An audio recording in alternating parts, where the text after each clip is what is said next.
नमस्कार, मी अक्षय पुन्हा एकदा तुम्हा सर्वांचं एडियन बातमीपत्रात मनपूर्वक स्वागत करतोय। या होळी सणाच्या एडियन परिवाराकडून आपल्या परिवारास खूप खूप शुभेच्छा। हा होळी सण आपल्या आयुष्यात विविध रंग घेऊन येऊ या शुभेच्छा। आपल्याला आज दिवसभरात घडलेल्या संपूर्ण घटनांचा आढावा घ्यायचाच आहे, परंतु त्या अगोदर नजर टाकूया आज दिवसभरात घडलेल्या काही महत्त्वाच्या आणि ठळक घडामोडींवरती। बाकीच्या कारवाया बाजूला सरून शहर गुन्हे शाखेच्या वतीने अंमली पदार्थ विरोधी आणखीन एक मोठी कार्यवाही। परराज्यातून एमडी ड्रग्ज विक्री करण्यासाठी आलेल्या आणि विकत घेणाऱ्या आरोपींना अटक। तर धनगर आणि बंजारा आरक्षणाचा मुद्दा, धनगर आणि बंजारा समाजाचा आंदोलनाचा इशारा। आता बघूया सविस्तर बातम्या। या वर्षीच्या सुरुवातीपासूनच छत्रपती संभाजीनगर शहर गुन्हे शाखेच्या वतीने इतर सर्व विषय सोडून फक्त अंमली पदार्थ विरोधी कारवायांचा धडाकाच लावलाय। त्यातच सोमवारी परराज्यातून एमडी ड्रग्ज विक्री करण्यासाठी आलेल्या आणि विकत घेणाऱ्या आरोपींना पकडून ड्रग्जचा साठा जप्त करण्यात आला असल्याची माहिती पोलीस उपायुक्त रत्नाकर नवले यांनी दिली आहे। तर यापुढे ड्रग्ज प्रकरणी महाविद्यालयीन विद्यार्थी देखील पोलिसांच्या रडारावरती राहणार असल्याची माहिती समोर येत आहे। पुणे शाखेच्या पथकाला गुप्त माहिती मिळाली होती की काही इसम मध्य प्रदेशातून शहरामध्ये एमडीची विक्री करण्यासाठी येणार आहेत आणि शहरातील काही ड्रग पेडलर किंवा ड्रग नेटवर्क मधले व्यक्ती त्याच्या संपर्कात असून ते एमडी त्याच्याकडून खरेदी करणार आहेत। या मिळालेल्या माहितीवरून गुन्हे शाखेचे अधिकारी त्या ठिकाणी आणि पथक त्या ठिकाणी पोहोचले असता पडेगाव येथील मेंटल हॉस्पिटल, कादरी मेंटल हॉस्पिटलच्या परिसरामध्ये एक शेवरलेट कंपनीची कार MP04 CJ 1709 त्यासोबत त्या ठिकाणी आलेले मध्य प्रदेशमधून आलेले 3 इसम अरबाज जहीर खान, हर्ष शर्मा आणि आनंद प्रजापती या तिघांची झडती घेतली असता त्याच्याकडं 503 ग्रॅम एमडी सदृश्य पदार्थ मिळाला।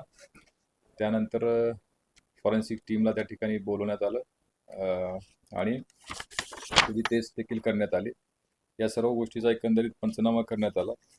कालच्या एकूण कारवाईमध्ये 503 ग्रॅम एमडी 90,59,000 त्याचबरोबर शेवरलेट कंपनीची कार, 7 मोबाईल फोन, नगदी 21,070 रुपये हे काल प्राथमिक तपासामध्ये, तसेच एक होंडा कंपनीची एक मोटरसायकल आणि 2 चाकू अशा पद्धतीनं आणि एक छोटा वजन काटा सुद्धा त्यांनी ते विक्री करण्यासाठी त्यांचा व्यवहार करण्यासाठी जो आणला होता वजन काटा सुद्धा, असे एकूण 7 आयटम त्याच्यामध्ये जप्त करण्यात आलेले ज्याची एकूण किंमत 96 लाखाच्या जवळपास होते।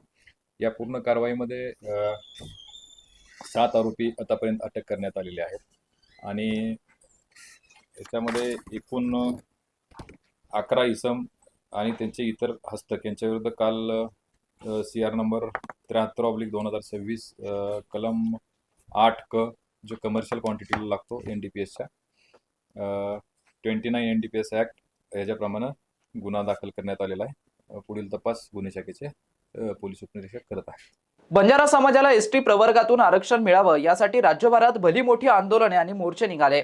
अशातच बंजारा आरक्षणासंदर्भात समिती स्थापन करण्यात आली असता या समितीमध्ये बंजारा नेतृत्वाला घेतलं नसल्याने नाराजी व्यक्त करत या समितीच्या माध्यमातून वेळ काढूपणाने करतात थेट आरक्षणाची भूमिका घेऊ समाजाला दिलासा द्या, अन्यथा पुन्हा रस्त्यावरती उतरून आंदोलन केली जातील असा इशारा बंजारा नेते रविकांत राठोड यांनी दिलाय। मुख्यमंत्र्यांनी नोव्हेंबरमध्ये एक आमच्या समाजाची बैठक घेतली आणि त्या बैठकीमध्ये सांगितलं होतं की बाबा पुढच्या 3 महिन्यामध्ये आम्ही तुम्हाला सर्व रिपोर्ट्स देऊयात आणि त्याच वेळेस त्यांनी आम्हाला ही समिती गठीत करण्याचं सांगितलं होतं।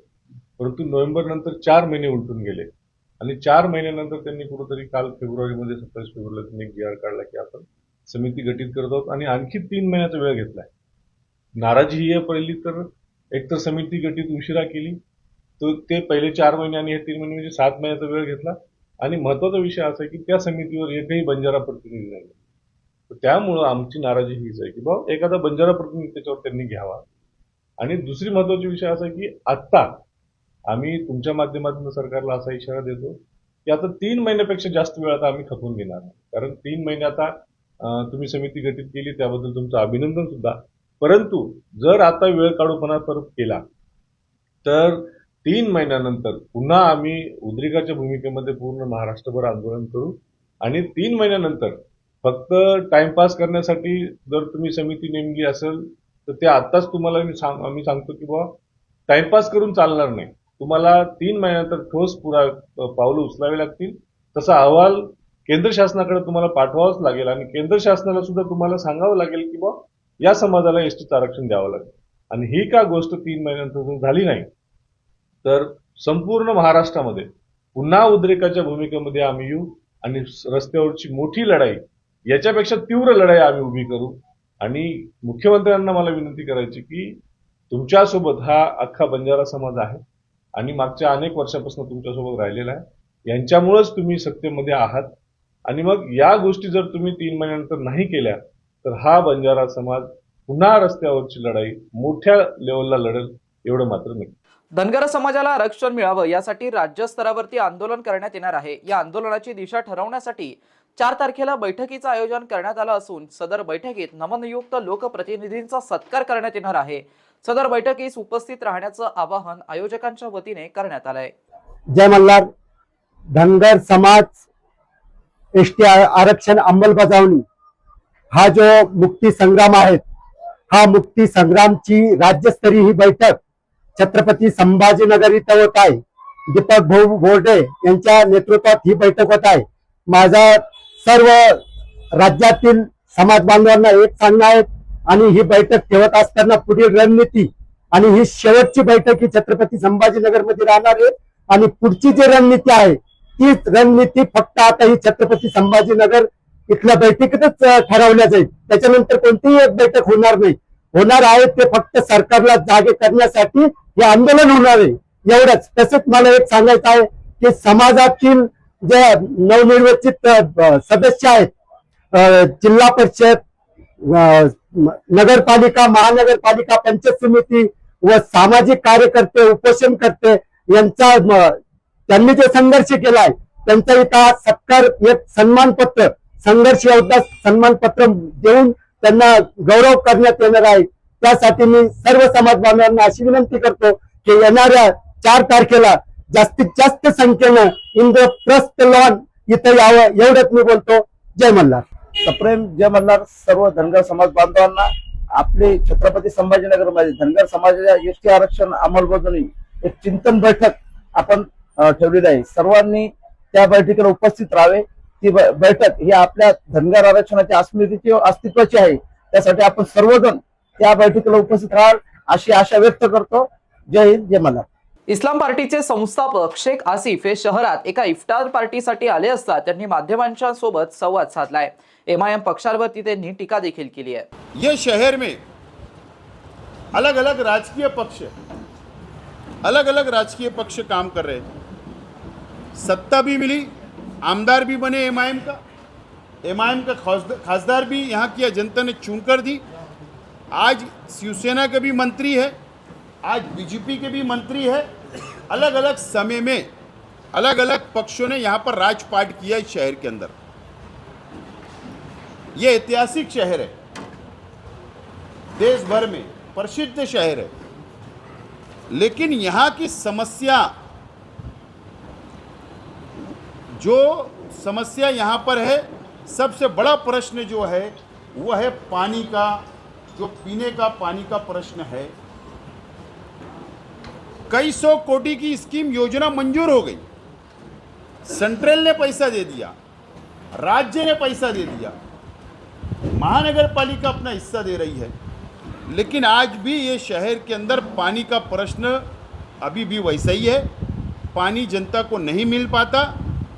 कभी 8 दिन बाद, कभी 10 दिन बाद, कभी 4 दिन बाद, पूरा शेड्यूल ख़राब हो चुका है. इसका अर्थ ऐसा है कि अगर यहाँ पर पानी का प्रश्न अगर अभी तक छूटा नहीं है, मसला हल नहीं हुआ है, तो इसका मतलब जो कल के सत्ताधारी थे, जो आज के सत्ताधारी है, ये सब उसके जवाबदार है. क्योंकि दाल में कुछ काला है। अगर राज्य सरकार, केंद्र सरकार पैसा देती है, योजना पूरी नहीं होती है, तो इसका अर्थ ऐसा है कि सब एक हम्माम में नंगे हैं, कहीं न कहीं बड़ा भ्रष्टाचार हुआ है। इसके लिए हम इस्लाम पक्ष और ये जो सब मेरे साथ बैठे ये अनुभवी लोग हैं, तजुर्बेकार लोग हैं, और मैं खुद भी नगर सेवक, महापौर, आमदार रह चुका हूँ, और इसके लिए जब भी मुझे औरंगाबाद शहर में आना पड़े वो योजना की मालूमात ली जाएगी, योजना क्यों कंप्लीट नहीं हो रही है इस संदर्भ पर भी बड़ा आंदोलन करना पड़ेगा। तो हम इस शहर के अंदर शहर की जनता के लिए बड़ा आंदोलन हम करने वाले हैं, ये हमने निश्चित किया है। आज हमारी चर्चा इसके अंदर आज हुई है। तो ऐसे ये दो प्रश्नों के ऊपर आज हम हाथ में काम लेंगे इस शहर के अंदर, और ये काम को हम आगे बढ़ाने का काम करेंगे। आपका प्रश्न यही होगा कि इस शहर के अंदर क्या इमाम पक्ष है, इस शहर के अंदर अलग अलग नेशनल राज्य स्तर के पक्ष काम कर रहे, तो फिर इस्लाम पक्ष क्यों? ये शहर ने नहीं, इस राज्य ने एमआईएम जो समाज के नाम पर, जो धर्म के नाम पर, जो युवकों को इस्तेमाल करने का काम अभी तक इस शहर के अंदर हुआ, इस महाराष्ट्र के अंदर हुआ। बीजेपी हिंदू भाइयों का इस्तेमाल करती है और एमआईएम मुसलमानों का इस्तेमाल करती है। जोलब की बात करो, अब ये जनता विकास जोलब चाहती है, समाज में तेल निर्माण करने का काम नहीं चलता, सिर्फ हैदराबाद रैली ले जाने का, लोगों को मूर्ख को समझने का धंधा बंद करो। जनता ने अब चुन कर दी, विकास करो, विरोधी पक्ष की ठाम भूमिका मांडो, और नहीं तो हम बताएंगे कि विरोधी पक्ष की भूमिका क्या होती है। यहाँ पर विकास की बात करो। शहरवासियांना एक सुवर्ण संधी। तुम्ही एखादा व्यवसाय करताय का? मग एडियन वरती जाहिरात करा आणि मिळवा व्यवसायात मोठा फायदा। तर वाट कसली बघत आहात? आत्ताच खाली दिसत असलेल्या नंबरवरती संपर्क करा। आपल्याला अजूनही काही बातम्यांचा आढावा घ्यायचा आहे, परंतु इथे वेळ झाली आहे एका छोट्याशा ब्रेकची। कुठे जाऊ नका, पाहत रहा एडियन news.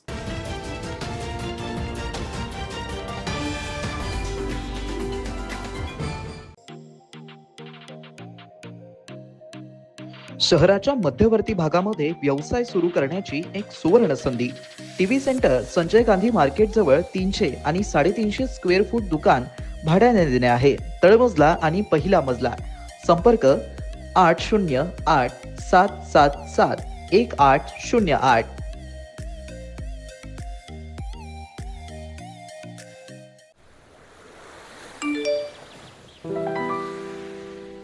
Ma'am your pre approved loan. अच्छा, लॉटरी इस लिंक पर क्लिक करते ही तुरंत पैसे मिल जाएंगे। बिल्कुल मैम। अरे वाह, मेरा पैसा डबल हो जाएगा। जी बिल्कुल मैम। जागिए मैडम, ये लुभावने और लालच भरे ऑफर्स ही हमारी कमजोरी है और इन साइबर अपराधियों की ताकत। आपका लालच, डर और लापरवाही साइबर अपराधियों के 3 बड़े हथियार हैं।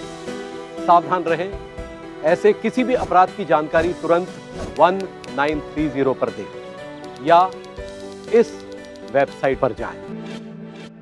अनेकांच्या मनात स्वप्न असते की देशाची सेवा करायची, परंतु काही लोकच योग्य प्रशिक्षण घेऊन ते वास्तवात पूर्ण करतात। वास्तविक सैनिक बनणे सोपं काम नाही, कारण प्रशिक्षणाच्या मैदानापासून ते युद्धाच्या रणांगणापर्यंत प्रत्येक क्षण संघर्षमय असतो। फक्त जो इमानदार, समजूतदार असेल आणि ज्याची इच्छाशक्ती प्रबळ असेल असाच व्यक्ती या क्षेत्रात टिकू शकतो। प्रत्येक वर्षी अनेक परीक्षार्थ्यांना यश प्राप्त होते, ते फक्त आणि फक्त गरुड झेप अकॅडमी।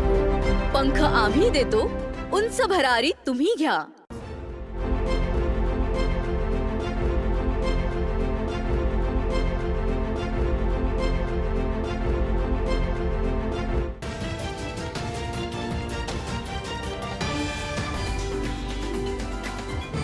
ब्रेकनंतर पुन्हा एकदा स्वागत। आपण बघत आहात एडियन बातमीपत्र।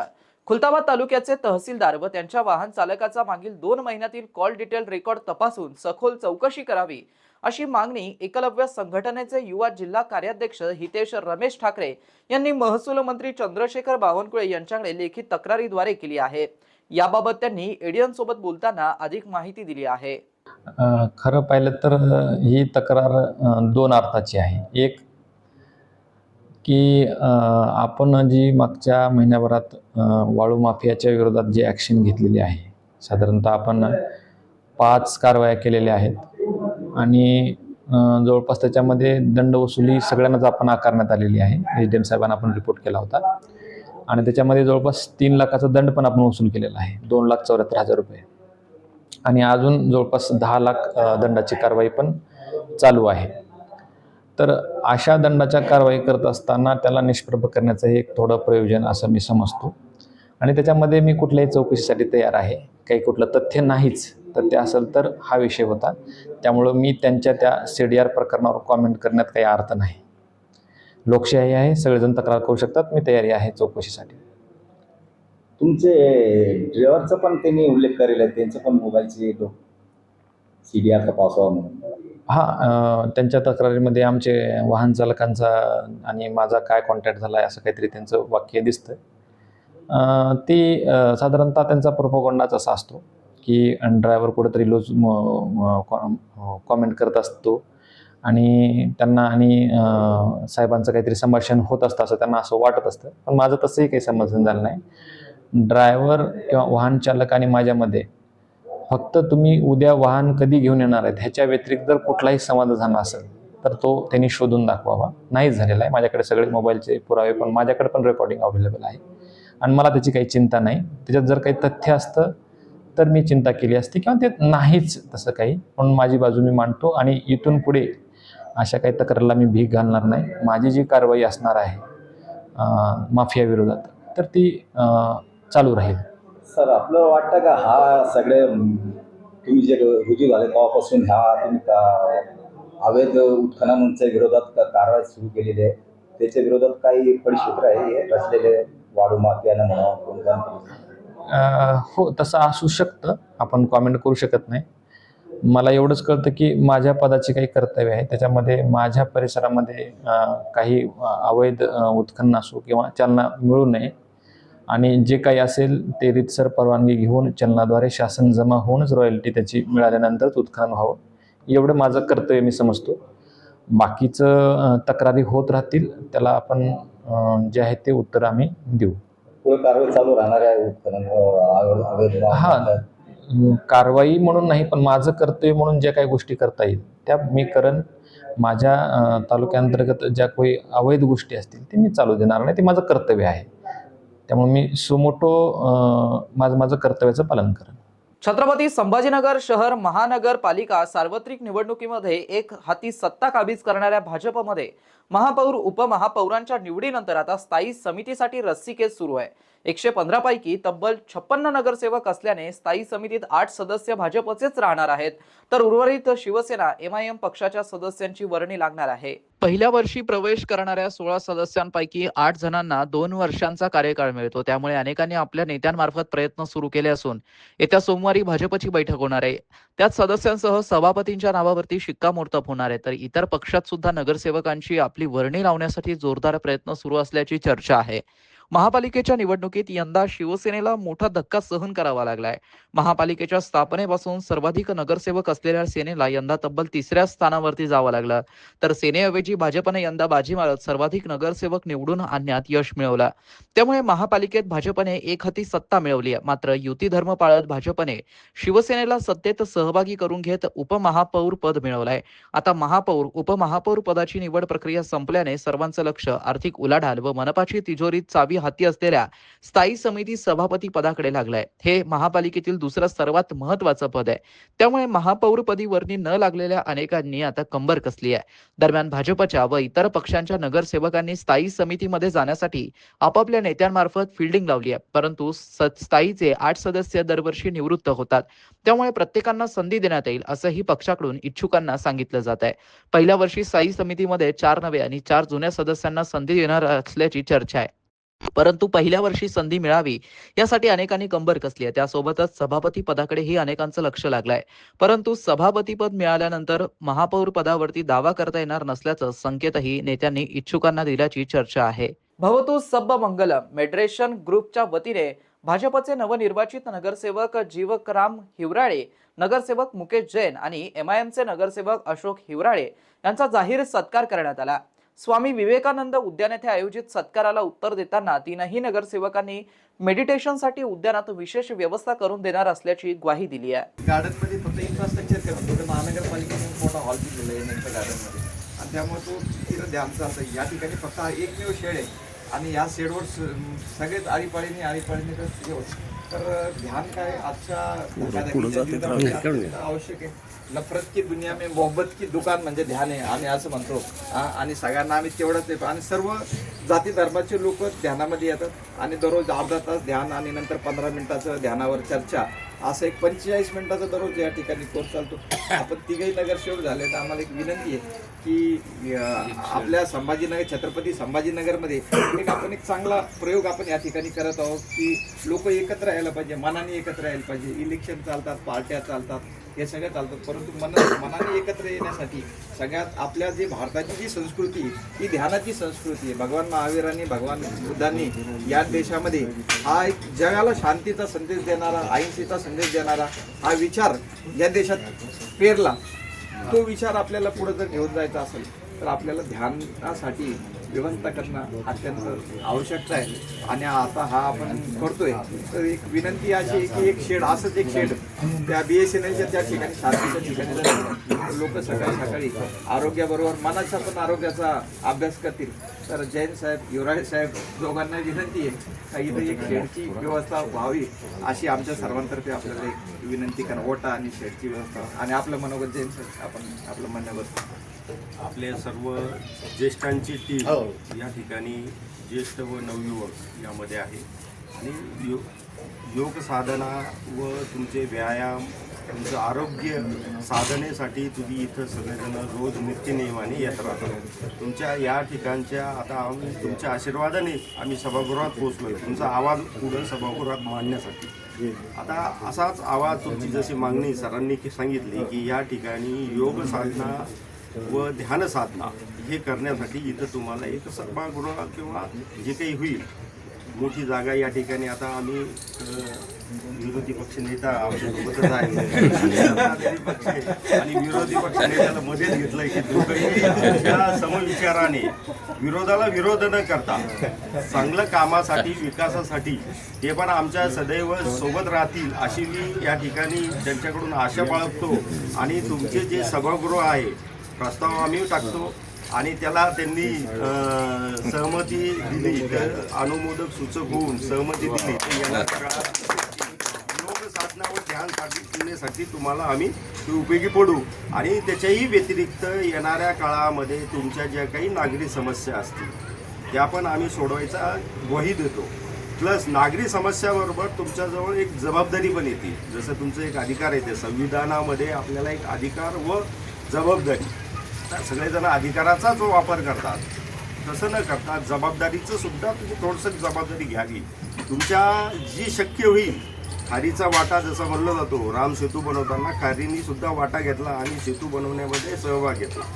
असाच सहभाग तुम्ही ज्येष्ठ मंडळी, विचारवंत आहे, प्रगल्भ आहे, हा तुमचा प्रगल्भतेचा विचार तुम्ही नवयुवकांना द्यावा. आताच्या नवयुवकांना थोडं पेशन्स कमी आहे आणि ते नशेच्या आहारी जात आहे.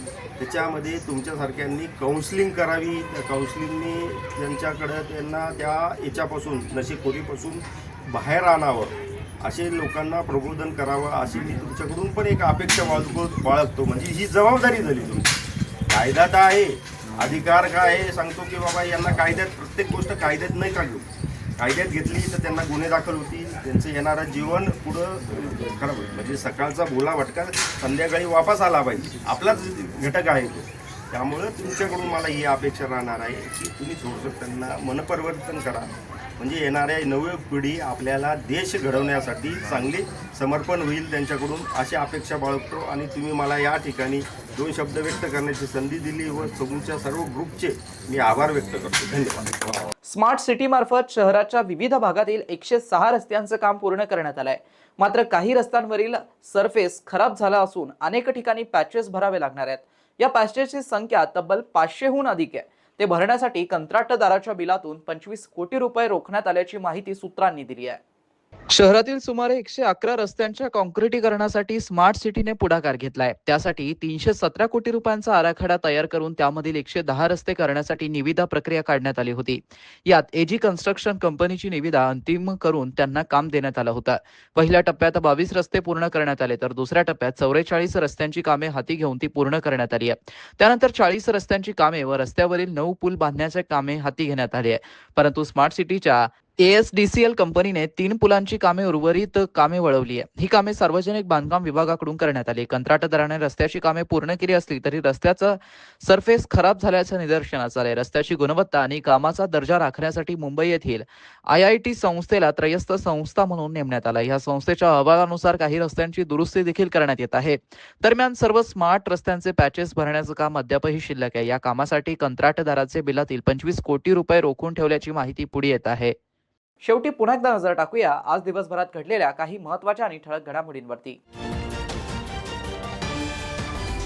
बाकीच्या कारवाया बाजूला सरून शहर गुन्हे शाखेच्या वतीने अंमली पदार्थ विरोधी आणखीन एक मोठी कार्यवाही. परराज्यातून MD ड्रग्ज विक्री करण्यासाठी आलेल्या आणि विकत घेणाऱ्या आरोपींना अटक.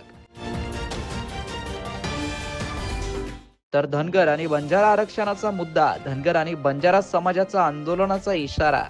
आणि याबरोबरच हे बातमीपत्र इथे संपलं. पुन्हा भेटूया पुढील बातमीपत्रात. तोपर्यंत पाहत रहा आपल्या हक्काचं बातमीपत्र ADN न्यूज.